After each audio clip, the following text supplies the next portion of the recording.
ইসালে সওয়াবের কথা, ওই মাইয়েতের জন্য দোয়া, ইসালে সওয়াব মানে সব পৌঁছাই দেওয়া। আপনারা অনেকক্ষণ জিকির আজকার করবেন কোনো ওলি আল্লাহ কোনো ব্যক্তির নামে, জিকির আজকার করে তারপরে ওনাকে কতক্ষণ সওয়াব পৌঁছাই দেবেন। এটার আমি জিকির আজকার করলে সওয়াব কার জন্য কার দিকে যাবে? আমার দিকে যাবে। ইসালে সওয়াব মানে সওয়াব পৌঁছানো। তা আমি আরেকজন, আমার আমলের সওয়াব আরেকজনকে কেমনে পৌঁছাবো? তো এই টার্মিনোলজিগুলো, এই পরিভাষাগুলোর মধ্যে গলত আছে। কেউ সব কারো কাছে পৌঁছাইতে পারে না। আমি কোরআন তেলাওয়াত করব, এটা আমার জন্য হবে, আমার তেলাওয়াত।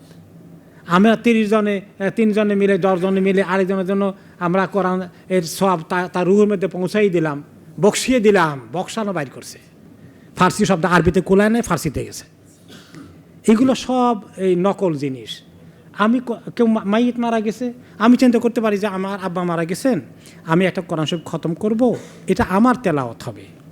কোরআন শরীফ খতম করার পরে আমার দোয়া আল্লাহ কবুল করবেন, কারণ কোরআন খতম করে দোয়া করলে সে দোয়া কবুল হয়। আমি আল্লাহর কাছে দোয়া করব যে আল্লাহ আমি কোরআন খতম করছি, আমার আব্বার রুহে বক্সাই দেন, এটা না, এটা আমার তেলাওয়াত হয়েছে। আল্লাহ আমি দোয়া করি এই আমলটা করে নেক আমলের উসিলা দিয়ে আপনার কাছে চাই যে আপনি আমার আব্বাকে মাফ করে দেন, তাকে জান্নাত নসিব করেন।